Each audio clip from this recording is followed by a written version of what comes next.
మేము ఎప్పుడు ఎవరిని ఏమి అనలేదే, ఎవరిని వ్యక్తిగతంగా ఎప్పుడు మేము ఎవరిని కూడా మాట్లాడలేదు.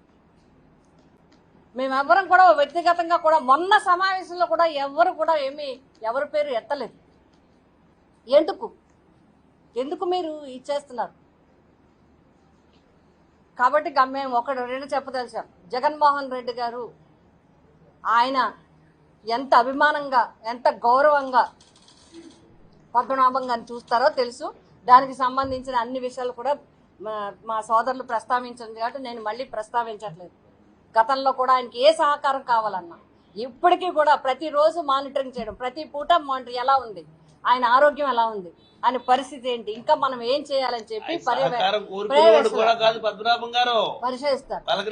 అలాగే ఆయన కూడా ఏది అడిగినా కూడా అంత బాగుందని చెప్పే వ్యక్తి తప్ప ఒకళ్ళ దగ్గర చేయి చాచి కానీ ఆశించి కానీ చేసే వ్యక్తి కాదు. అది నంబర్ 1. అది నంబర్ 2, జగన్మోహన్ రెడ్డి గారిని మీరు ఇంకెంత బ్యాడ్ చేద్దాం అనుకుంటారు, ఇంకెంత కిందకి లాగుదాం అనుకుంటారు, ఇంకెంత తక్కువ చేద్దామని ఆలోచిస్తున్నారు మీరు. అసలు ఏది చేసినా గుడికి వెళ్తే తప్పు, బడికి వెళ్తే తప్పు, బయటికి వెళ్తే తప్పు, పెళ్లికి వెళ్తే తప్పు, జనం వస్తే తప్పు, ఎలాగా స్టీల్ ప్లాంట్కి వెళ్తే తప్పు,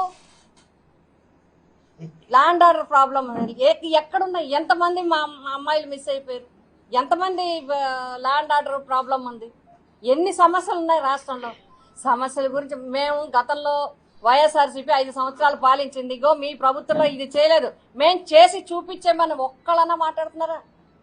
ఎంతసేపు ఏదో ఒకటి మాట్లాడడం ప్రజలకు కూడా విసుగొచ్చే పరిస్థితి వస్తున్నాయి. అందుకే ఒక్కొక్కరు 2 సంవత్సరాలు అయిన తర్వాత జగన్ గారి దగ్గర రావడం మొదలు పెడుతున్నారు. ఎందుకని? ప్రభుత్వం ఫెయిల్ అయింది కాబట్టి. అందుకనే జగన్ గారిని ఇంకా కించపరచాలని మీరు జగన్ గారి మీద దృష్టి పక్కన పెట్టి ప్రజలకు ఏమైనా న్యాయం చేసేలాగా చూడండి దయచేసి మేము కోరుతున్నాం. అలాగే 2 కాపులంతా ఐక్యంగా ఉంటారు, ఏ పార్టీ అయినా పర్లేదు. త్రిమూర్తులు గారు అందరూ చెప్పినట్టుగా ఇందులో ఈ కాపు జాతిని కించపరిచే విధంగా ఎక్కడ ఉన్న వాళ్ళు అక్కడ ఉండండి, ఎవరు పని చేసుకున్న వాళ్ళు పని చేసుకోండి. ఒకరిని ఎవరు ఎంతలో ఉండాలో అంతుంటే మంచిది. మీరు తెలిసి తెలియక వచ్చి రాక అప్పటికప్పుడు ఏదో ఒకటి మాట్లాడేస్తే జాతిని అవమానించినట్టు అవుతుంది.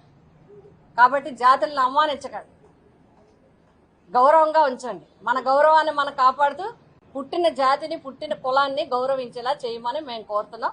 ముద్రగడ పద్మనాభం గారు త్వరగా కోలుకొని అందరికీ కూడా మళ్ళీ రాజకీయంగా ముందుగా రావాలని మరి ఆ భగవంతుని కోరుతున్నాం. నమస్కారం.